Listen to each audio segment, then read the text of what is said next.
Evo sve priznanice uredno potpisane. Koliko je tu para? Proveri sam. Koliko? 42.150 dinara. Bez kamata. Bez. Dobro.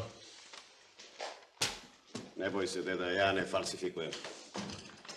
Mirko opet ukrade auto. Ujebe mu oca lopovskog. Imamo sad preča posla. Laki, posluži goste. Ja da ih poslužim. Služi.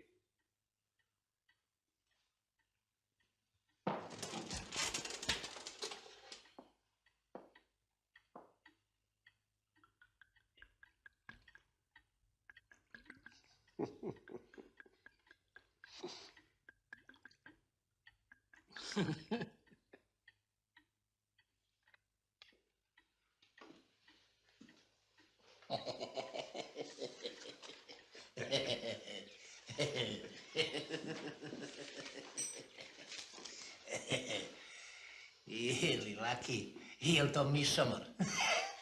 Tata, molim vas.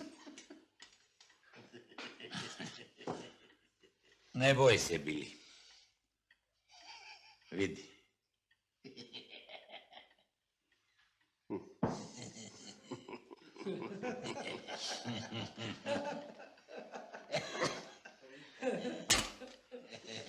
Je li, deda, akcent je da niste slučajno i gospodinu Rajkoviću sipali mišom? Kom Rajkoviću. Kakom Rajkoviću? Sve kako Rajkoviću. Ma dosta slušanja! Pare na sunce ako nećete da vučete bukagije na robiji zbog ubistva.